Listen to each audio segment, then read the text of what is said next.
वक्रतुण्डमहाकाय सूर्यकोटिसमप्रभा निर्विघ्नं कुरु मे देव सर्वकार्येषु सर्वदा।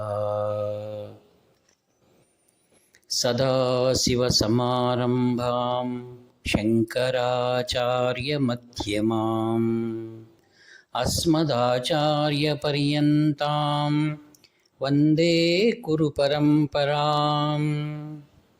अपारकरुणासिन्धुं ज्ञानदं शान्तरूपिणं श्रीचन्द्रशेखरगुरुं प्रणतोऽस्मि मुदान्वहम्। देवे देहे च देशे च भक्त्यारोग्यसुखप्रदं बुधपामरसंसेव्यं तं श्रीजयेन्द्रं नमाम्यहम्। नमामः शङ्करान्वाख्यविजयेन्द्रसरस्वतीं श्रीगुरुं शिष्टमार्गानुनेतारं सन्मतिप्रदम्। सर्वमङ्गलमाङ्गल्ये शिवे सर्वार्थसाधिके शरण्ये त्र्यम्बके देवी నారాయణి నమోస్తుతే। మిత్రులందరికీ కూడా శుభాభివందనాలు. జీవితంలో అత్యంత శ్రేష్టమైనది జ్ఞానం. జ్ఞానం రావాలని అంటే విద్యాభ్యాసం చేయాలి. ఏ విద్య చదివితే నిజమైనటువంటి జ్ఞానం మనకు లభ్యమవుతుంది అని. విద్య గురించి భగవద్గీత ఇలా వక్కాణిస్తుంది. అధ్యాత్మ విద్యా విద్యానాం. ఓ అర్జున, విద్యలలో చాలా శ్రేష్టమైనది అధ్యాత్మ విద్య అన్నారు. అధ్యాత్మ విద్య అనగా భగవంతుడి గురించి పరిపూర్ణమైనటువంటి జ్ఞానమును అధ్యాత్మ జ్ఞానం అంటారు. అంటే ఆ జ్ఞానమును తెలుసుకొని దాన్ని అనుభవించి ఆ ఆనందములో మనం స్థితప్రజ్ఞులై ఉండడం. అట్టి జ్ఞానము మనకు వేదముల ద్వారా లభ్యమవుతుందని పరమాచార్య స్వాముల వారు అన్నారు. వేదో అఖిలం ధర్మమూలం విశ్వస్య జగతః ధర్మః. ఈ జగత్తుకంతటికి ఆధారం ధర్మం. ఆ ధర్మం భగవంతుడి యొక్క ఉచ్ఛ్వాస నిశ్వాసములుగా ప్రకటించబడినటువంటి వేదమునందు నిక్షిప్తమై ఉంది. అట్టి వేదమును వేదవ్యాసుల వారు 4 విభాగములు చేసి వాటికి ఋగ్వేదము, యజుర్వేదము, సామవేదము, అథర్వణ వేదము అనేటువంటి దాన్ని ఆయన స్థాపించారు. వేదముల్లో వేద శిఖ లాంటిది ప్రముఖమైనది ఉపనిషత్తులు. ఉపనిషత్తులో బ్రహ్మజ్ఞానం గురించి వివిధ ఆఖ్యానములు, ఋషుల చర్చలు, గురువు శిష్యుడికి బోధించేటివన్నీ ఉన్నాయి. ముఖ్యంగా వేదమును అభ్యసించాలి అంటే కాంచి కామకోటి పీఠం అందుకై నిరంతరం కృషి చేసి ఈ యొక్క భరతభూమిలో వేదమును సుప్రతిష్టం చేసింది. దానికి ఆదర్శం కాంచి కామకోటి పీఠాధిపతులు శ్రీ శ్రీ శ్రీ చంద్రశేఖరేంద్ర సరస్వతి మహాస్వాముల వారు. ఏ యొక్క పరమశ్రేష్ఠమైనటువంటి ఆదిగురు శంకర భగవత్పాదాచార్యుల వారు మూలాంనాయ సర్వజ్ఞ పీఠాన్ని కాంచీపురంలో స్థాపించి తన అనుయాయులందరూ కూడా వేద ధర్మమునకై కృషి చేయవలనేటువంటి ఒక సందేశం ఏదైతే ఉందో దాన్ని గురుతర బాధ్యతగా స్వీకరించినటువంటి పరమాచార్యుల వారు బాల్యంలో చాలా చిన్నతనం నుండే గొప్ప బాధ్యతలు స్వీకరించారు. ఆచార్య పీఠం వేదాధ్యయనం చేసిన తర్వాత ఆయన దేశం నలుమూలలా సంచరించి వేద ప్రవృద్ధికై ఆయన తుది శ్వాస వరకు కూడా ఆయన కృషి చేశారు. అందుకే వేదము అనగానే కాంచి కామకోటి పీఠం, కాంచి కామకోటి పీఠం, వేదము అనగానే కాంచి పరమాచార్య స్వాముల వారు. నేడు భవ్యమైనటువంటి భరతావనిలో వేల కొలది సుశిక్షితులైనటువంటి వేద పండితులు మనం చూడవచ్చు. ఆ విధంగా వేదము కృషి చేసిన వారు మహాస్వాముల వారు. వారు ప్రతి గ్రామంలో కూడా వెళ్ళి గ్రామంలో ఉన్నటువంటి వారిని, ఆ యొక్క బాధ్యత గల కుటుంబాలను విచారించి మీ ఒక్క కుమారునైనా వేదాధ్యయనానికి పంపించండి అని ఆయన ఎంతో తిరిగారు. తంజావూరు ప్రాంతంలో ఉన్నటువంటి ఒక కుటుంబం, సంస్కారమైన కుటుంబం, వారింట్లో జన్మించిన వాడే చంద్రమౌళి. ఆ అబ్బాయి జన్మించడానికి పూర్వం వారి తాతగారు మహాస్వాముల వారికి మహామంగళం అనేటువంటి కావేరీ తీరంలో స్వామివారికి వేదాధ్యయనాన్ని గర్పించినటువంటి మహా పండితుడు ఆయన. అటు కుటుంబంలో జన్మించిన వాడే శ్రీ చంద్రమౌళి. పుట్టిన తర్వాత 5 ఏళ్లకే ఉపనయనమై కాంచి కామకోటి పీఠంలో మహాస్వాముల వారి సన్నిధానంలో సంపూర్ణ వేదాధ్యయనం చేసి స్వాముల వారికి కృతజ్ఞతలు చెప్పుకున్నప్పుడు స్వాముల వారు అన్నారు, నీవు సేలం ప్రాంతంలో వెళ్ళాలి, అక్కడ ధర్మమునకు ముఖ్యమైనది కర్మ, సత్కర్మలు చేయించాలి. అందుకోసం ఆ ప్రాంతంలో నువ్వు వెళ్ళి ప్రతి ఇంట్లో కూడా వెళ్ళి అందరూ కూడా పితృరుణం తీర్చుకోవడానికి వారికి ప్రతి సంవత్సరం కూడా వారు వైదిక క్రియలు చేయాలి, వారిని ప్రోత్సహించు అని చెప్పారు స్వామివారికి. అప్పుడు ఆ అబ్బాయి వయస్సు 15 ఏళ్ళు.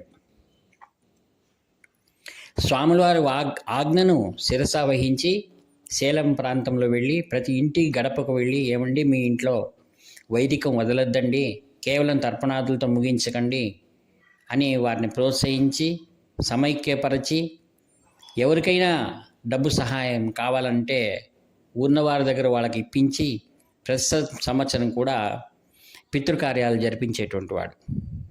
ఇది చాలా ముఖ్యమైన పని. మనము పితృలకు సంవత్సరం నాడు ఆ యొక్క వైదికాలు చేయాలి. చేయకపోతే చాలా నష్టాలు మనకు కలుగుతాయి అని కొందరు చెప్తుంటారు. పితృశాపాలు గురి అవుతారు, వంశం క్షీణిస్తుంది, దరిద్రం ఆవహిస్తుంది. అందుకే తప్పకుండా శ్రద్ధతో చేసేదాన్ని శ్రాద్ధము అని అంటారండి. ఈ అబ్బాయి అలా చేస్తూ ఉండగా వచ్చేటువంటి ఆదాయం చాలా స్వల్పంగా ఉంటుంది కదా. ఇంట్లో గంపడి బాధ్యత ఉండి ఎలాగైనా సరే కొంచెం అధికంగా సంపాదించి తన యొక్క సహోదరి వివాహం చేయాలి అనే సంకల్పంతో వారి స్నేహితులు అందరూ పురమాయించగా అక్కడ ఇతర దేశాలకు వెళ్తే సంపాదించవచ్చు దాని ఏర్పాట్లన్నీ చేసుకొని వీసా కూడా తెప్పించుకున్నాడు. వెళ్ళవాలని అనుకున్నప్పుడు వాళ్ళ మాతృమూర్తి చెప్పింది, నాయన మనం స్వాముల వారి ఆజ్ఞ లేనిది ఏ పని చేయరాదు, నువ్వు కాంచీకి వెళ్ళి స్వాముల వారి యొక్క ఆశీర్వాదం తీసుకో.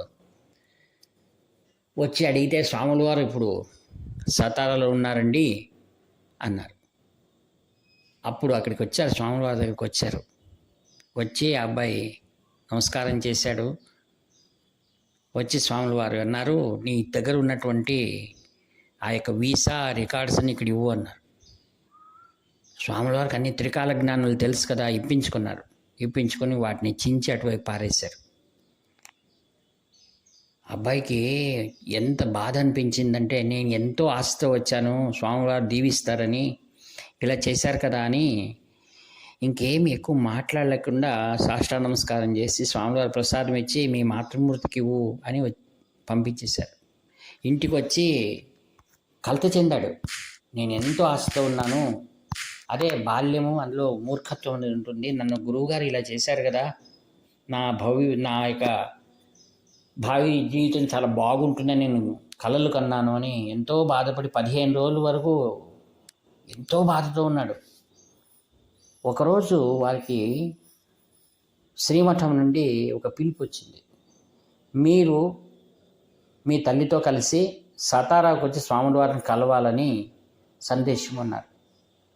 ఆ సందేశం రాగానే స్వామివారు ఎందుకు పిలిచారు అనుకొని తల్లి మరియు కుమారుడు సతారాకు వచ్చి స్వామివారికి నమస్కారం చేశారు.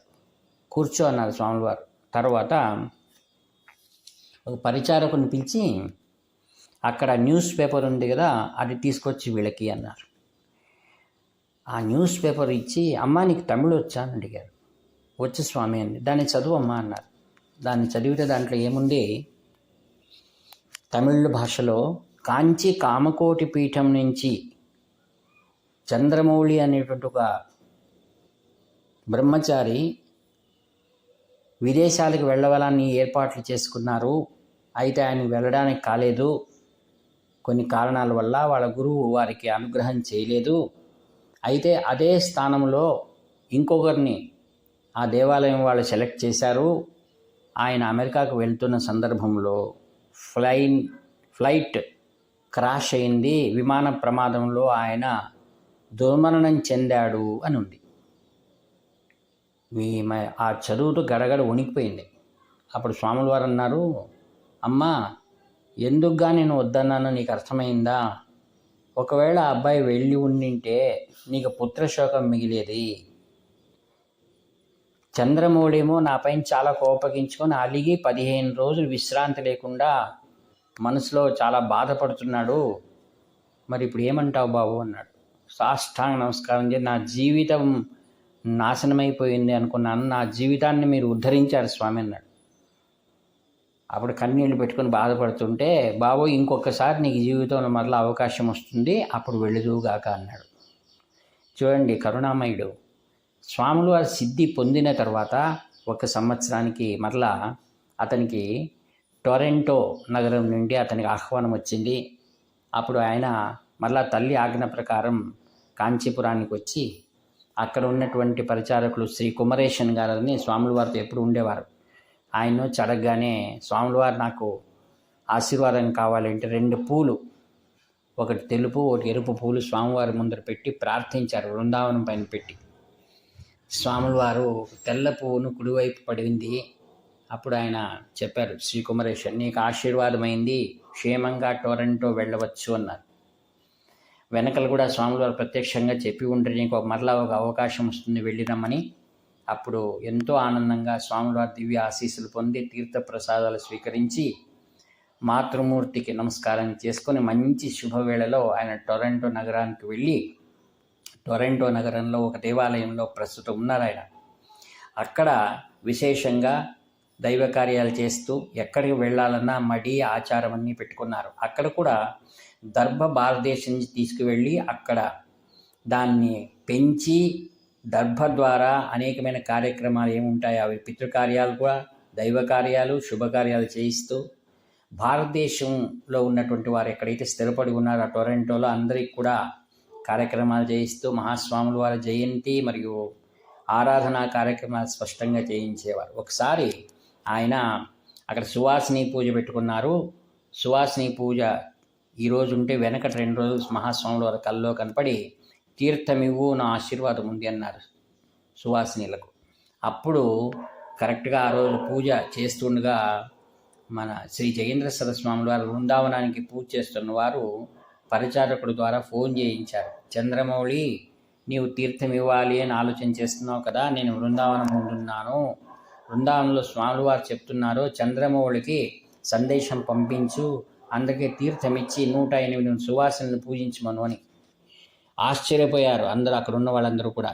అదే సమయం అందరికీ తీర్థం ఇచ్చి వైభవంగా సువాసిని పూజ చేశారు. దసరా ఉత్సవాలు కూడా వైభవంగా జరిగాయి. కావున గురు ఈశ్వరో గురురాత్మేతి మూర్తిభేద విభాగినే వ్యోమవత్ వ్యాప్తదేహాయ శ్రీ దక్షిణామూర్తయే నమః. మహాస్వాముల వారు సిద్ధి పొందకముందు భౌతికంగా మనకు ఎంతమంది దర్శనమిచ్చి ఎలా అనుభవాలు కలిగించారో, వారు సిద్ధి పొంది తర్వాత కూడా బృందావనంలో కూడా అందరికీ కూడా ప్రత్యక్షంగా అందరికీ అనుభవాలు కలిగిస్తున్నారు. కావున కాంచి కామకోటి పీఠంలో అటువంటి మహాపురుషులు నీటికి మన ధర్మాన్ని కాపాడుతూ ఉన్నారు. కావున భక్తులారా మీరందరూ కూడా కాంచీపురానికి వెళ్ళి శ్రీ శ్రీ శంకర విజయేంద్ర సరస్వతి మహాస్వాములు వారి దివ్య ఆశీస్సులు పొందాలని ప్రార్థిస్తూ ఈ వాక్పుష్పములను వారి దివ్య చరణాలను సమర్పిస్తూ సెలవు తీసుకుంటాను. ఇట్లు మీ ప్రియతమ నేస్తము నివర్తి నాగభూషణ శర్మ. హర హర శంకర, జయ జయ శంకర.